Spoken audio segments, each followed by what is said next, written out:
Yesterday, Sayadaw spoke about how to do walking meditation in terms of the three characteristics, sabhava, sankata, samanya, the three characteristics. And he didn't finish yet, so today he will continue. There are other phrases, sentences that explain how to do Vipassana practice. As soon as the object arises, apply effort, aim, observe steadfastly. The mind becomes clean, free of fault, and this is truly good. Cause and effect, mind and matter, one comes to know these things. So Sayadaw will speak about, in terms of theory and practice, what happens during the walking meditation.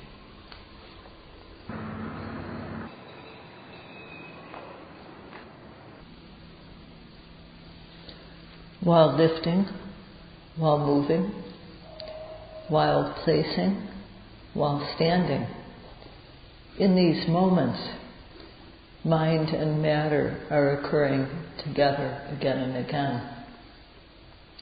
If we want to know them as they are, then we have to observe while they happen. After they happen, the true nature will no longer be apparent. Before they happen, true nature hasn't materialized yet. So only while they are happening can we observe them and know. Just like when we want to see lightning, we have to observe it. We have to look at it when it happens. And if we look, we'll see. If we look at the moment it happens. So it's very important to observe when these things are happening with alert awareness. The mind has to be alert and active, not slow or sluggish.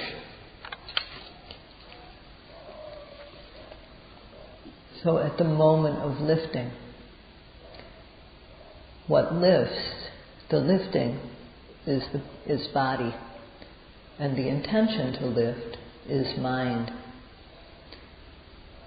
The intention to lift, the mind, because occurs, and the lifting up, the leg, pushing up from below, going up bit by bit. This is physical. So the intention to lift is mind, and the lifting, the leg lifting, is rupa, or matter. When we see these individually, when we are able to discern that there is both mind and matter separately, then it's obvious that there is no person in there. There's no self, and there's no soul. What is there? There's just a series of intentions to lift, and a series of matter, the foot going up bit by bit. But because we don't know, because of not knowing what is really there, because of not knowing what is really there with the method of satipatthana, then one doesn't know, or one knows in the wrong way. And an analogy is an eye that has cataract.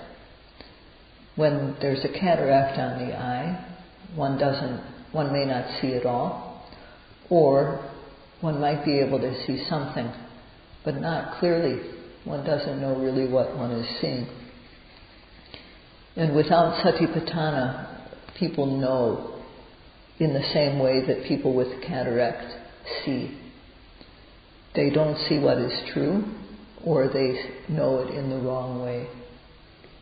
And not knowing what is true, this is ignorance, avijja. This is unwholesome. Together with this, automatically, there will be a lack of shame regarding unwholesomeness, that is ahiri, and a lack of fear regarding unwholesome things, that is anotapa. And there will not be any establishment of the mind on the object. The mind will be separated from the object. This is restlessness, or udicca. And at minimum, there are these 4 unwholesome mind states occurring when we don't know what is there. Every time sati is missing, these 4 mind states will be there. And in ordinary people, there are the stream of consciousness may be clean, pure, or it may be unclean, unwholesome. And for the most part, in ordinary people, the stream of consciousness is unwholesome. Making respect for the practice sakacakirya and constant practice satacakirya a priority. While lifting, one notes lifting and observes steadfastly. One has to work like this. And before knowledge occurs, if the mind sticks to the lifting object, then it won't run anywhere else, and this is good. When we can observe a lot like this, with the mind staying with the object, the pure mind becomes strong. And in technical terms, the khanika samadhi, momentary concentration, becomes good.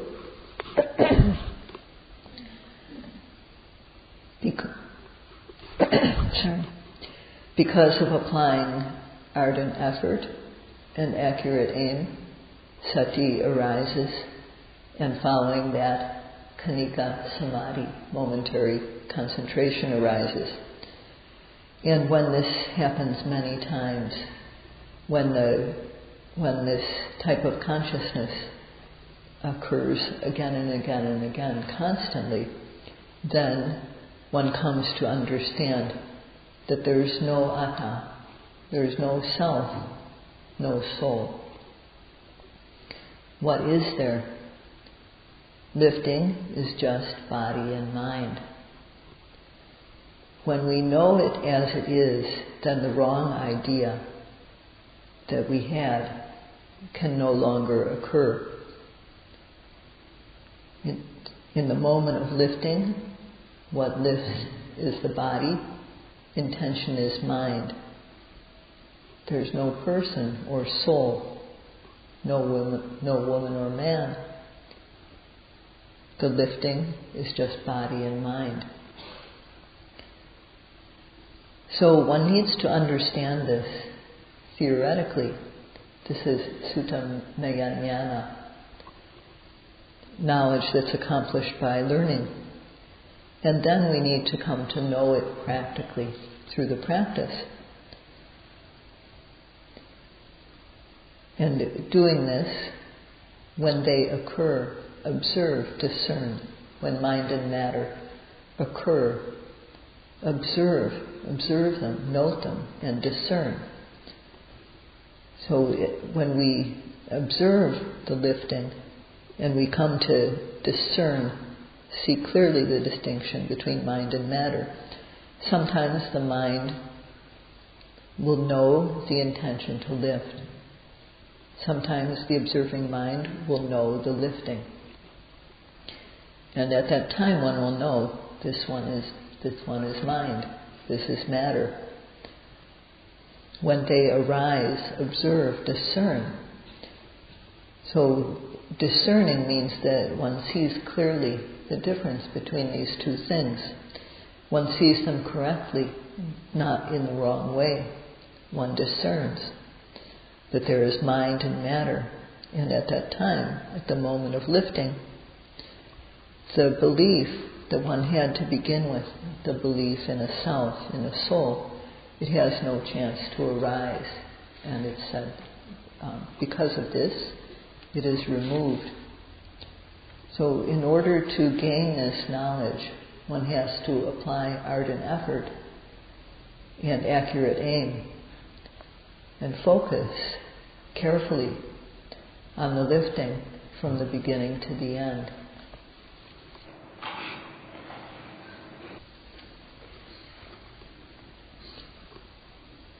Similarly,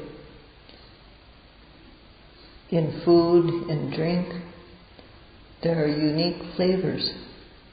And if we want to know the flavors that are in the soup or the food or the drink, then we have to put it in the mouth. And when the food reaches the tongue, then we'll know the flavor.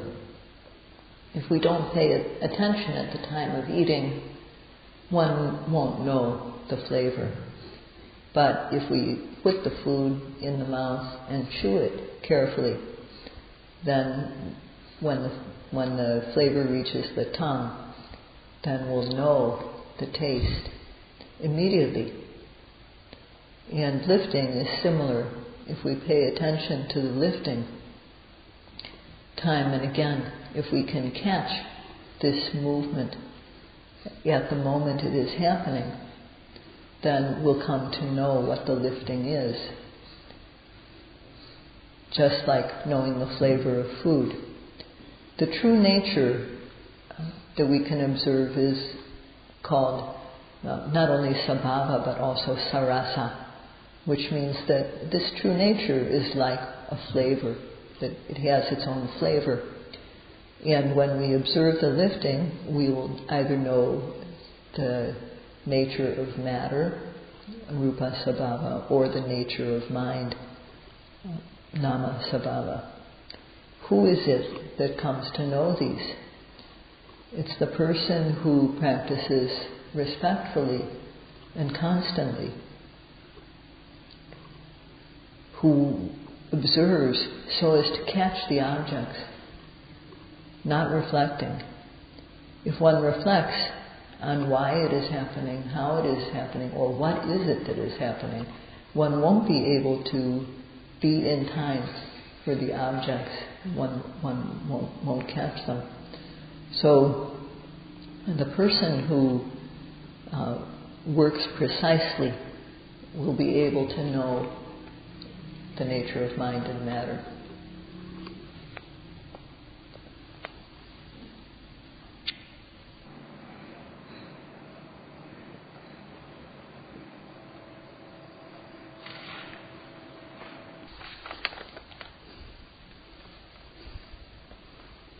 If one continues to observe this, the noting will become very good.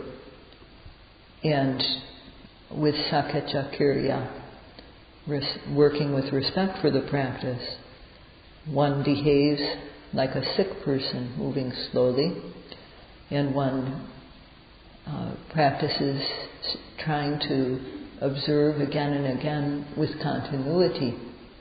And so one after another, one observes and the observation becomes constant. So one comes to see in the moment of lifting, the lifting is effect or matter, physical effect. The intention is mental cause. So the going up of the foot, the way the foot lifts up, it doesn't happen without a cause. It's not without cause.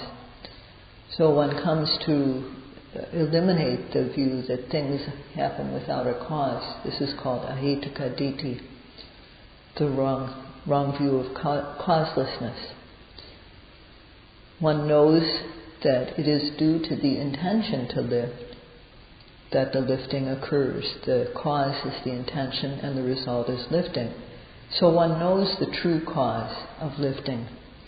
And because of that, one no longer believes in any other cause. One doesn't believe that it's created by a creator. That idea is removed. In the moment of lifting, The lifting is result, and the intention is cause. So when we know clearly that that it's not without cause, and it's not created by a God. The intention to lift is not a creator, a supreme being. The lifting also is not a creator, a supreme being. It's clear.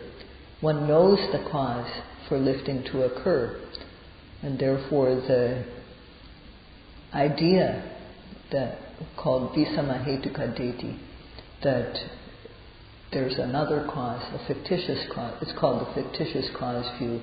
This type of idea is eliminated. In the moment of lifting, what lifts is the effect, physical effect. The intention is mental cause. So lifting, it's not without cause, not created by a God. Lifting is just cause and effect. When cause and effect arise, if we observe them and know them clearly, then doubt, vicikecha, or vimati, this inability to decide, doubt and indecision, these have no chance to arise. When one knows what the cause is in reality, then one won't accept any other cause. One knows that only the relevant cause will lead to the relevant effect. Only the intention to lift leads to the lifting. Before, when one didn't know, one inserted a cause. One didn't know that things happen by cause and effect, and so one had the idea that there's a creator. But now one knows how it really is, and one is free of doubt about how things really happen. One is free of indecision. This is called vimati, the inability to decide.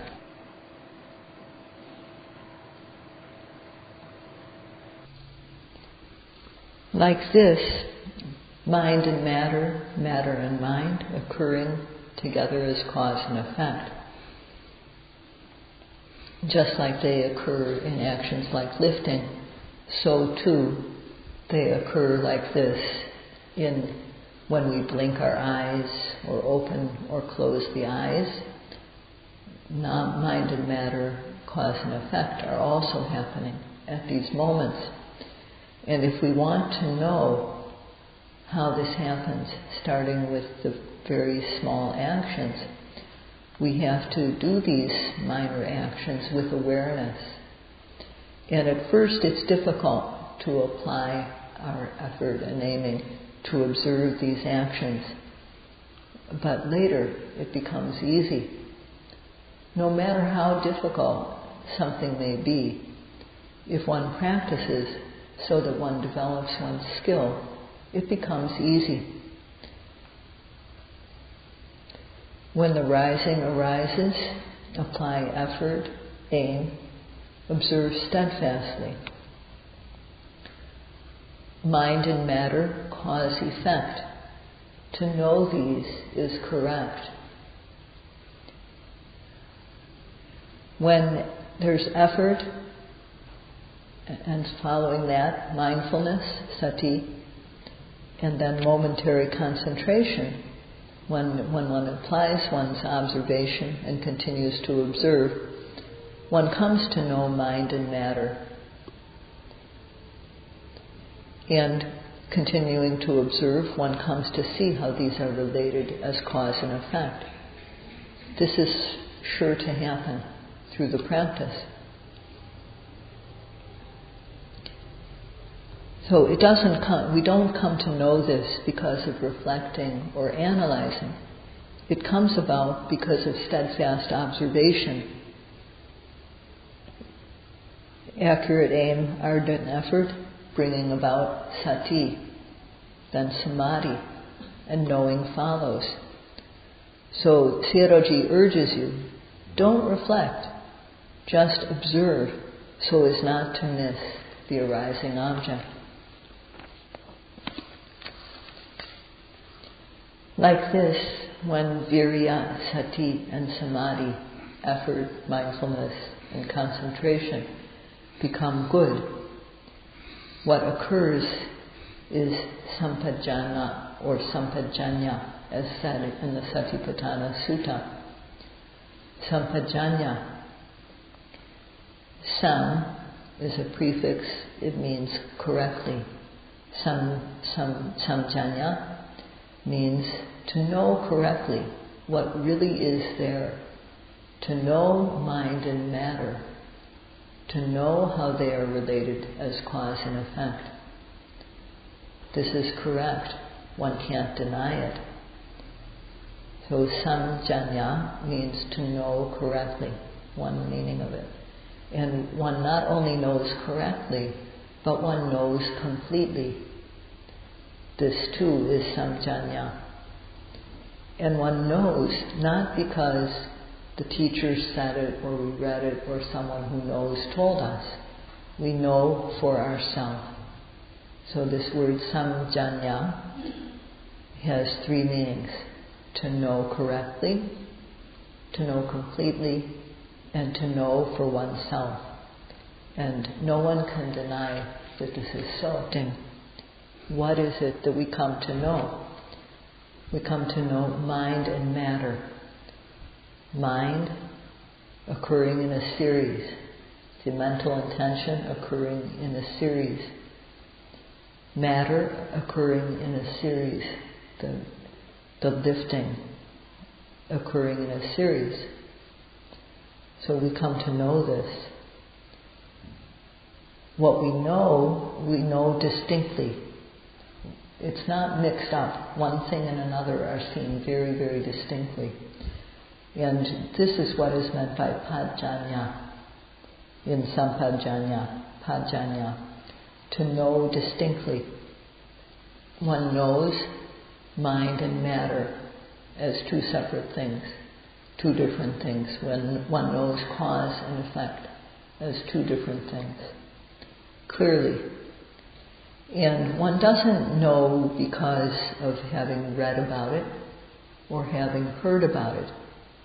Hearing about things, reading things, this is just an ordinary way to know things. We come to know because at the moment of lifting, applying effort and accurate aim, sati arises, and then khanika samadhi, momentary concentration, and this momentary concentration becomes strong. Then we know. So the knowing is special. We know in a special way, not an ordinary way. So there are these two meanings, knowing clearly and knowing in a special way. And if we combine the meanings of samjanya and pajanya to get the full meaning of sampajanya, it means to know correctly and distinctly, to know completely and distinctly, to know distinctly for oneself, or to know correctly in a special way, to know completely in a special way, to know in a special way for oneself. So these types of knowledge that arise are our own knowledge, and we should understand that we work to bring this knowledge about practically, not theoretically. We try to learn this in a practical way.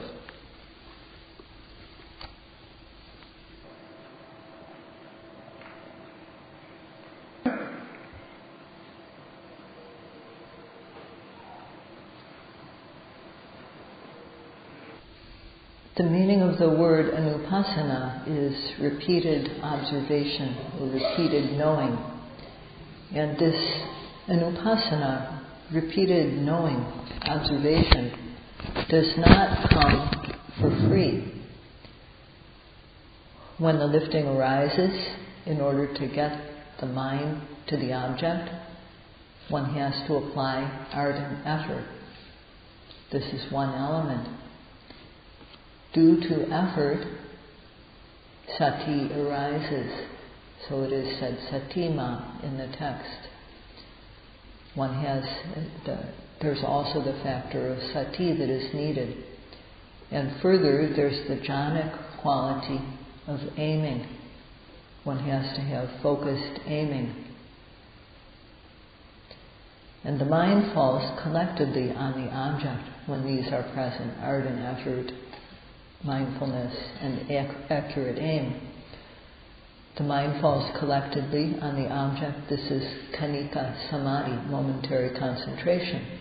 This also must be present. And when these factors are full strength, then knowledge arises. So if one looks at what the cause is for knowledge to arise, it happens due to respectful practice, sakacakirya, respectful observation of the object, and satacakirya, observing so that one moment of awareness is not separated from another, so that they happen one after another without gaps in between. Without these causes being present, then momentary concentration will not arise.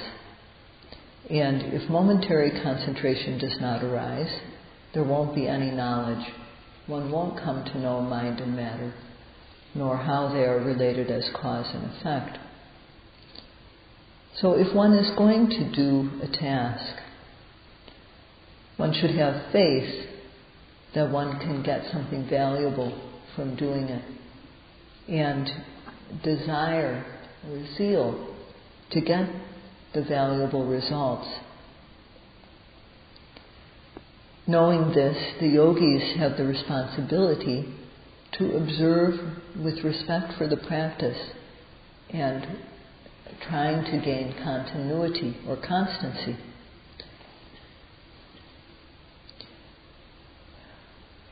One needs to do as instructed in order to know what really is there as it is, and so that the yogis will know how to work.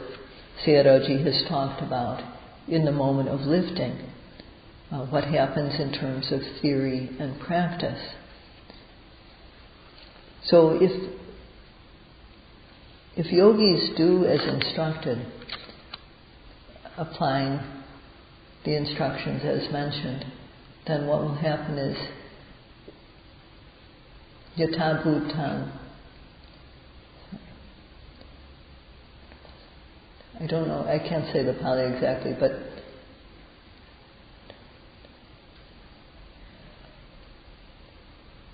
what happens is that by seeing things as they really are through the practice, one dispels the intense delusion. The intense delusion that doesn't know whether there is a self or not. The very sick, wrong view that exists. Through the practice, through seeing things as they are, this wrong view falls away. This intense moha, intense delusion falls away. If one works superficially, then although one may know from time to time, not knowing will be in the main, and one won't come to know mind and matter. And then one's journey is going along the wrong way. One can miss the right path.